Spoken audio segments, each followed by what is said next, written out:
नमस्कार। चलिए आज हम हॉस्पिटल और क्लिनिकल फार्मेसी का चैप्टर 3 शुरू करते हैं, जो है सप्लाई चेन और इन्वेंट्री कंट्रोल के बारे में। ये एक बहुत ही ज़रूरी टॉपिक है। कभी सोचा है कि एक बड़े से अस्पताल में जहां हज़ारों मरीज हैं, वहां तक सही दवा सही समय पर और सही कंडीशन में कैसे पहुंचती है? तो ये कोई जादू नहीं है, इसके पीछे एक बहुत ही सोची समझी प्रक्रिया काम करती है। आज हम इसी दिलचस्प प्रक्रिया को 3 यूनिट्स में समझेंगे। सबसे पहले यूनिट 1 में हम देखेंगे कि ड्रग लिस्ट्स कैसे बनती हैं। फिर यूनिट 2 में हम इन्वेंट्री कंट्रोल टेक्निक्स की बात करेंगे और आखिर में यूनिट 3 में हम एक्सपायर्ड ड्रग्स के डिस्पोजल के बारे में जानेंगे। तो चलिए इस जरूरी सफर पर आगे बढ़ते हैं। तो चलिए यूनिट 1 की शुरुआत करते हैं और हमारा पहला टॉपिक है हाई रिस्क ड्रग्स यानी उच्च जोखिम वाली दवाएं। स्लाइड पर सबसे पहले है context. Reconstitution takes place in centralized units with experienced staff. इसका मतलब ये होता है कि इन दवाओं को घोलने या इस्तेमाल के लिए तैयार करने का जो काम है वो सिर्फ अनुभवी स्टाफ द्वारा ही किया जाना चाहिए, और वो भी एक सेंट्रलाइज्ड जगह पर, ताकि गलतियों की कोई गुंजाइश ही ना रहे। अब आते हैं की एलिमेंट्स पर। इसमें लिखा है एक्यूरेट डोज और concentration, sterility, stability, occupational exposure. मतलब इन दवाओं को देते समय 4 चीजों का खास ध्यान रखना होता है। पहली, डोज और कॉन्सेंट्रेशन एकदम सटीक हो। दूसरी, दवा पूरी तरह से स्टेराइल यानी रोगाणुहीन हो। तीसरी, वो स्टेबल यानी स्थिर हो। और चौथी, इसे हैंडल करने वाले स्टाफ की भी पूरी सुरक्षा हो। अब इसकी परिभाषा देखते हैं। Definition: medicines that cause significant harm if used incorrectly, narrow therapeutic range. इसका मतलब है ये वो दवाएं हैं जिन्हें अगर गलत तरीके से इस्तेमाल किया जाए तो मरीज को गंभीर नुकसान हो सकता है। इनका नैरो थेरेप्यूटिक रेंज होता है। अब इसका मतलब क्या है? इसे ऐसे समझिए कि दवा की सही डोज और खतरनाक डोज के बीच का जो फासला है वो बहुत ही कम है। मतलब जरा सी भी चूक मरीज के लिए एक बड़ा खतरा बन सकती है। इसीलिए इन पर इतनी सख्त निगरानी रखी जाती है। चलिए अब टेबल में पहली दवा कार्बामाइज़ेपिन को समझते हैं। इसमें मॉनिटरिंग में लिखा है full blood count, renal function, liver function, यानी मरीज के खून, किडनी और लिवर की जांच लगातार करनी पड़ती है। अगर इसके इस्तेमाल में कोई गड़बड़ी हो तो क्या हो सकता है? सिम्टम्स में देखिए, ल्यूकोपीनिया, इसका मतलब शरीर में इन्फेक्शन से लड़ने वाले सफेद सेल्स की कमी हो सकती है या मरीज को धुंधला दिख सकता है। एक्शंस में लिखा है कि किसी भी चेतावनी के संकेत को तुरंत रिपोर्ट करें, हमेशा एक ही ब्रांड का उपयोग करें और ड्राइविंग से जुड़े नियमों के बारे में सतर्क रहें। इंटरैक्शंस में बताया गया है कि कुछ दूसरी दवाओं के साथ इसका असर बढ़ सकता है। अब देखते हैं साइक्लोस्पोरिन को। इसकी मॉनिटरिंग में भी खून, लिवर, इलेक्ट्रोलाइट्स और ब्लड प्रेशर की नियमित जांच शामिल है। सिम्टम्स में न्यूरोटॉक्सिसिटी या लिवर टॉक्सिसिटी हो सकती है, यानी नर्वस सिस्टम या लिवर को नुकसान पहुंच सकता है। एक्शंस में सलाह दी गई है कि ब्लड प्रेशर नियमित रूप से जांचें, कोई भी लाइव वैक्सीन ना लगवाएं और अंगूर के रस से बचें। इंटरैक्शंस में बताया गया है कि कुछ एंटीबायोटिक्स और अंगूर का रस इसका असर खतरनाक रूप से बढ़ा सकते हैं। हाई रिस्क ड्रग्स की लिस्ट में चलिए आगे बढ़ते हैं। अब इस लिस्ट में कुछ ऐसे नाम देखकर हैरानी हो सकती है जो बहुत आम हैं, जैसे कॉर्टिकोस्टेरॉइड्स और NSAIDs। ये तो हम अक्सर दर्द और सूजन के लिए लेते हैं, लेकिन यही बात इन दवाओं को हाई रिस्क बनाती है। क्योंकि ये आसानी से मिल जाती हैं तो इनके खतरों को अक्सर नज़रअंदाज कर दिया जाता है। सबसे पहले कॉर्टिकोस्टेरॉइड्स को देखिए। इनकी मॉनिटरिंग में BP, lipids, potassium, weight, glucose और आंखों की नियमित जांच शामिल है, क्योंकि ये इन सब पर असर डालते हैं। एक्शंस में सबसे ज़रूरी बात है कि अगर 3 हफ्तों से ज़्यादा समय तक स्टीरॉयड लिया है तो इसे अचानक बंद ना करें, ये शरीर के लिए बहुत हानिकारक हो सकता है। इंटरैक्शंस में बताया गया है कि ये वैक्सीन के असर को कम कर सकता है। अब आते हैं जेंटामाइसिन और एमिकैसिन पर। इनकी मॉनिटरिंग में किडनी और सुनने की क्षमता की जांच सबसे ज़रूरी है, क्योंकि इनसे सुनने की क्षमता को जो नुकसान होता है, जिसे ऑटोटॉक्सिसिटी कहते हैं, वो इरिवर्सिबल यानी स्थायी हो सकता है। मतलब वो कभी ठीक नहीं होता। सिम्टम्स में सुनने में दिक्कत आना शामिल है। एक्शंस में पर्याप्त पानी पीने की सलाह दी जाती है। अगला है NSAIDs। इसके सिम्टम्स में पेट की समस्याएं, टखनों में सूजन या अस्थमा का बढ़ना शामिल है। एक्शंस में बुजुर्गों के लिए पेट की सुरक्षा के लिए एक और दवा साथ में देने और इसे हमेशा भोजन के साथ लेने की सलाह दी गई है। इंटरैक्शंस में ये खून पतला करने वाली दवाओं का असर बढ़ा सकती है। और आखिर में है फिनिटॉइन। इसकी मॉनिटरिंग में इसके सीरम कॉन्सेंट्रेशन, लिवर फंक्शन और विटामिन डी की जांच जरूरी है। सिम्टम्स में आत्महत्या के विचार जैसे गंभीर लक्षण भी हो सकते हैं। एक्शंस में ब्रांड स्पेसिफिक प्रिस्क्राइबिंग की सलाह है, यानी हमेशा एक ही कंपनी की दवा लें क्योंकि अलग-अलग ब्रांड का असर अलग हो सकता है। अब उन दवाओं की बात करते हैं जो जिंदगी बचाती हैं, इमरजेंसी ड्रग्स। डेफिनेशन में लिखा है, required for immediate therapeutic needs, not available from other sources in time, must be at strategic locations। यानी ये वो दवाएं हैं जिनकी आपातकालीन स्थिति में तुरंत जरूरत पड़ती है और इन्हें दूसरी जगहों से लाने का समय नहीं होता, इसीलिए ये एक क्रैश कार्ट में हमेशा तैयार रखी जाती हैं, क्योंकि इमरजेंसी में हर एक सेकंड कीमती होता है। इस लिस्ट को देखिए, इसमें हर तरह की आपात स्थिति के लिए दवा है, जैसे किसी भी इमरजेंसी के लिए ऑक्सीजन, गंभीर एलर्जी रिएक्शन यानी एनाफिलैक्सिस के लिए एपिनेफ्रिन, या दिल में दर्द यानी एंजाइना के लिए नाइट्रोग्लिसरिन। लिस्ट में आगे डिपेनहाइड्रामीन है जो एलर्जिक रिएक्शन के लिए है, और एल्ब्यूटेरॉल है जो सांस की तकलीफ यानी ब्रोंकोस्पैज्म में काम आता है। दिल के दौरे यानी मायोकार्डियल इन्फेक्शन के लिए एस्पिरिन, और लो ब्लड शुगर यानी हाइपोग्लाइसीमिया के लिए ग्लूकोज।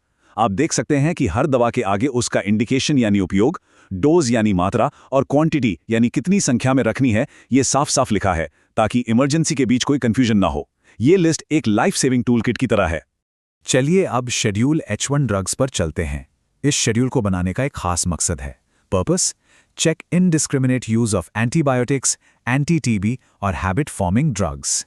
इसका मुख्य उद्देश्य एंटीबायोटिक्स, टीबी रोधी दवाओं और आदत बनाने वाली दवाओं के अंधाधुंध उपयोग पर रोक लगाना है। ऐसा इसलिए ताकि एंटीबायोटिक रेजिस्टेंस जैसी बड़ी समस्या से बचा जा सके। यहाँ एक जरूरी नोट भी है, excludes topical external use except ophthalmic ear nose. इसका मतलब है कि ये शेड्यूल त्वचा पर या बाहरी रूप से उपयोग होने वाले उत्पादों पर लागू नहीं होता, सिवाय उन दवाओं के जो आंखों, कान या नाक में इस्तेमाल होती हैं। इन सभी दवाओं को बेचने के लिए फार्मासिस्ट को एक अलग रजिस्टर में पूरा रिकॉर्ड रखना पड़ता है कि दवा किसे, कब और कितनी दी गई। अब हम इस लिस्ट में दी गई सभी 46 दवाओं के नाम पढ़ेंगे ताकि आप इनसे परिचित हो जाएं। Alprazolam, balofloxacin, buprenorphine, capreomycin, cefdinir, cefditoren, cefepime, cefixime, cefetamet, cefoperazone, cefotaxime, cefpodoxime, cefpirome, ceftazidime, chlordiazepoxide, clofazimine, codeine, ceftibuten, ceftizoxime, gemifloxacin, ceftriaxone, cycloserine, diphenoxylate, doripenem, diazepam, ertapenem, ethambutol HCl, zolpidem, ethionamide, faropenem, imipenem, isoniazid, levofloxacin, meropenem, midazolam, moxifloxacin, nitrazepam, pentazocine, prulifloxacin, pyrazinamide, rifabutin, rifampicin, sodium para aminosalicylate, sparfloxacin, thiacetazone और tramadol. Pharmacy में कुछ दवाएं ऐसी होती हैं जिन पर सबसे ज़्यादा कंट्रोल रखने की ज़रूरत होती है, लेकिन अलग-अलग कारणों से। इस स्लाइड पर हम ऐसी ही दो कैटेगरी को समझेंगे। पहले हैं NDPS यानी narcotic drugs and psychotropic substances. इनके गलत इस्तेमाल से समाज को खतरा होता है, इसीलिए इन पर 1985 का सख्त कानून लागू होता है और इन्हें बेचने और रखने के लिए खास लाइसेंस की ज़रूरत होती है। डेफिनेशंस में बताया गया है कि कैनाबिस में चरस और गांजा आते हैं, कोका डेरिवेटिव में कोकेन और ओपियम में अफीम। इनके इफेक्ट्स में स्टिमुलेंट्स जो दिमाग को तेज करते हैं, सेडेटिव्स जो सुलाते हैं और हेलुसिनोजेंस जो मतिभ्रम पैदा करते हैं शामिल हैं। नीचे कुछ उदाहरण भी दिए गए हैं। दूसरी तरफ हैं रिजर्व्ड एंटीबायोटिक्स। ये हमारे ब्रह्मास्त्र की तरह हैं जिन्हें हम तभी इस्तेमाल करते हैं जब कोई और एंटीबायोटिक काम नहीं कर रही हो। Definition, used for multi resistant organisms when others fail. अगर इनका भी अंधाधुंध इस्तेमाल हुआ तो हमारे पास सुपरबग से लड़ने के लिए कोई हथियार नहीं बचेगा। इस लिस्ट में कुछ दवाएं हैं जैसे कॉलिस्टिन, लिनिजोलिड और मेरोपेनेम। तो एक कैटेगरी समाज को नशे से बचाती है और दूसरी हमारे मेडिकल भविष्य को खतरनाक बैक्टीरिया से। तो अब जब हमने दवाओं की अलग अलग लिस्ट देख ली हैं, सवाल ये उठता है कि अस्पताल को ये दवाएं मिलती कैसे हैं। चलिए इस प्रक्रिया को एक कहानी की तरह समझते हैं। डेफिनेशन है obtaining medicines from external network, wholesaler या मैन्युफैक्चरर। इसका मतलब है बाहरी स्रोतों जैसे कि होलसेलर या मैन्युफैक्चरर से दवाएं प्राप्त करना। ये प्रक्रिया एक फ्लो चार्ट से दिखाई गई है। सबसे पहला कदम है परचेज रिक्वेस्ट या रिक्विजिशन। इसमें फार्मासिस्ट एक शॉपिंग लिस्ट बनाता है कि कौन सी दवा कितनी मात्रा में चाहिए। ये लिस्ट परचेजिंग ऑफिसर के पास जाती है जो दूसरा कदम उठाता है, कोटेशन इन्विटेशन। वो बाजार में कई सप्लायर्स को कोटेशन भेजने के लिए कहता है। ठीक वैसे ही जैसे हम कोई सामान खरीदने से पहले कई दुकानों पर दाम पूछते हैं। तीसरा कदम है परचेज फॉर्म। सबसे अच्छी कीमत और क्वालिटी वाले सप्लायर को ऑर्डर दिया जाता है। चौथा कदम है रिसीट ऑफ गुड्स। जब दवाएं आती हैं तो उनकी अच्छे से जांच होती है और आखिरी कदम, सब कुछ सही होने पर ही पेमेंट की जाती है। ये पूरी प्रक्रिया सुनिश्चित करती है कि अस्पताल को सही दाम पर अच्छी क्वालिटी की दवाएं मिलें। साइड में टेंडर और ई टेंडर के बारे में भी बताया गया है, जो बड़ी खरीदारी के लिए इस्तेमाल होने वाली औपचारिक प्रक्रियाएं हैं। चलिए अब यूनिट 2 पर चलते हैं, जिसका विषय है इन्वेंट्री कंट्रोल। बाईं ओर दिए गए बॉक्स में इसका मतलब समझाया गया है। सरल शब्दों में ये स्टॉक को संभालने की एक ऐसी प्रक्रिया है जिससे मरीजों की जरूरत भी पूरी हो और अस्पताल का खर्च भी कम से कम हो। इसके ऑब्जेक्टिव्स यानी उद्देश्यों में सही समय पर सप्लाई, कम लागत और बर्बादी से बचना शामिल है। अब बीच में दिए गए डायग्राम को देखिए, ये इन्वेंट्री मैनेजमेंट की अलग-अलग तकनीकें दिखाता है। इसमें से एक बहुत ही दिलचस्प और असरदार तरीका है ABC एनालिसिस, जो दाईं ओर समझाया गया है। ये बेस्ड ऑन कॉस्ट प्राइस है, यानी दवाओं की लागत पर आधारित है। इसे पैरेटो सिद्धांत या 80-20 नियम की तरह सोच सकते हैं। कैटेगरी A, इसमें वो 20% महंगी दवाएं आती हैं जो इन्वेंट्री की 80% लागत के लिए जिम्मेदार हैं, जैसे कैंसर की दवाएं। इन पर रोज नजर रखनी पड़ती है। कैटेगरी B ये बीच की हैं और कैटेगरी C इसमें सस्ती लेकिन ज्यादा मात्रा वाली चीजें आती हैं, जैसे पट्टी या सिरिंज। इन पर कम ध्यान देने से भी काम चल जाता है। और इसे याद रखने का ये शानदार तरीका देखिए, A always, B better, C control. Inventory control की एक और बहुत महत्वपूर्ण तकनीक है VED एनालिसिस। अगर ABC एनालिसिस कीमत पर आधारित था, तो VED एनालिसिस अहमियत पर आधारित है। ये based on crucial value shortage cost है। एक सस्ती दवा वाइटल हो सकती है और एक महंगी दवा डिजायरेबल। अस्पताल की फार्मेसी के लिए यह तरीका ABC से भी ज्यादा महत्वपूर्ण हो सकता है। इसे 3 श्रेणियों में बांटा गया है। V यानी वाइटल, जिसका मतलब है अति आवश्यक। ये जीवन रक्षक दवाएं हैं, जैसे एड्रेनालिन। इनके बिना काम बिल्कुल नहीं चल सकता। E यानी एसेंशियल, जिसका मतलब है आवश्यक। ये जरूरी है लेकिन वाइटल जितनी नहीं, जैसे एंटीबायोटिक्स। और D यानी डिजायरेबल, जिसका मतलब है ऐच्छिक। ये हो तो अच्छा, ना हो तो भी कोई बड़ा नुकसान नहीं, जैसे विटामिन सप्लीमेंट्स। अब कुछ जरूरी परिभाषाएं देखते हैं। लीड टाइम, ये ऑर्डर देने और सामान मिलने के बीच का समय है। इन्वेंट्री कैरिंग कॉस्ट, ये स्टॉक को स्टोर करने की लागत है, जैसे गोदाम का किराया, बिजली वगैरह। सेफ्टी बफर स्टॉक, ये वो एक्स्ट्रा स्टॉक है जो इसलिए रखा जाता है ताकि अचानक जरूरत पड़ने पर दवाएं कम ना पड़ें। और मिन मैक्स स्टॉक लेवल्स, ये स्टॉक की सीमाएं हैं ताकि स्टॉक न तो बहुत कम हो और ना ही बहुत ज्यादा। अब कुछ जरूरी हिसाब किताब की बात करते हैं, लेकिन घबराइए नहीं, ये बहुत आसान है। हम फॉर्मूलों के पीछे के कॉन्सेप्ट को समझेंगे। सबसे पहला है रीऑर्डर लेवल, ROL। ये बस एक अलार्म की तरह है। मान लीजिए आपने तय किया कि जब दुकान में किसी दवा के सिर्फ 20 पैकेट रह जाएंगे तो आप नया ऑर्डर देंगे, तो यहाँ आपका ROL हुआ 20। इसके लिए स्लाइड पर 3 फॉर्मूले दिए गए हैं जो अलग अलग स्थितियों में इस्तेमाल होते हैं। अगला है रीऑर्डर क्वांटिटी लेवल, ROQ। यह बताता है कि ROL तक पहुंचने पर कितना सामान ऑर्डर करना है। इसके बाद है इन्वेंट्री टर्नओवर। यह मापता है कि आपका स्टॉक कितनी तेजी से बिक रहा है। अगर यह रेशो ज़्यादा है तो इसका मतलब है कि दवा की मांग बहुत ज़्यादा है। और अंत में है इकोनॉमिक ऑर्डर क्वांटिटी, EOQ। यह हमें बताता है कि एक बार में कितना सामान ऑर्डर करना चाहिए ताकि हमारी कुल लागत सबसे कम हो, न तो बार बार ऑर्डर करने का खर्च ज़्यादा हो और न ही बहुत ज़्यादा सामान को स्टोर करने का। एक सेंट्रल ड्रग स्टोर किसी भी अस्पताल का दिल होता है। अगर यहाँ मैनेजमेंट खराब है तो पूरा सिस्टम गड़बड़ा जाएगा। इसके ऑब्जेक्टिव्स हैं समय पर सप्लाई, कम लागत पर खरीद और बर्बादी से बचना। एक पुराना तरीका है इंट्यूटिव मेथड या वांट बुक का, जहां स्टाफ एक किताब में लिख देता है कि क्या खत्म होने वाला है। लेकिन ये भरोसेमंद नहीं है क्योंकि इसमें इंसानी भूल की बहुत गुंजाइश होती है। इसीलिए सही स्टोरेज कंडीशंस पर इतना जोर दिया जाता है। सोचिए, एक महंगी वैक्सीन अगर गलत तापमान पर रख दी जाए तो वो पूरी तरह बेअसर हो जाएगी। ये पैसे और सेहत दोनों का नुकसान है। स्लाइड पर देखिए, कोल्ड का मतलब है 2 से 8 डिग्री सेल्सियस, कूल का मतलब है 8 से 25 डिग्री सेल्सियस और रूम टेम्प का मतलब है कमरे का सामान्य तापमान। दवाओं की पैकेजिंग मेथड्स भी बहुत महत्वपूर्ण हैं। बल्क पैकेजिंग थोक में आती है, जबकि यूनिट डोज पैकेजिंग में हर मरीज के लिए एक डोज अलग अलग पैक होती है, जिससे गलती की संभावना कम हो जाती है। तो दवाएं स्टोर में आ गईं और सही से रख दी गईं, पर अब वो मरीज तक कैसे पहुंचती हैं? इसके 2 मुख्य पहलू हैं। पहला है डिस्ट्रीब्यूशन। इसके जनरल रूल्स में साफ सफाई, नमी और धूल से बचाव जैसी बातें शामिल हैं। डिस्ट्रीब्यूशन टू वार्ड्स में बताया गया है कि दवाओं को वार्ड तक सही पैकिंग और लेबलिंग के साथ भेजना चाहिए और मुख्य फार्मासिस्ट को समय समय पर वार्ड में जाकर स्टोरेज की जांच करनी चाहिए। अब दूसरा पहलू है पेशेंट सर्विसेज। मरीज दो तरह के होते हैं। पहले हैं आउट पेशेंट, जो डॉक्टर से मिलकर दवा लेते हैं और घर चले जाते हैं। ये जनरल मरीज हो सकते हैं या किसी विशेषज्ञ के पास भेजे गए रेफर्ड मरीज। दूसरे होते हैं इन पेशेंट, यानी वो मरीज जो अस्पताल में भर्ती हैं।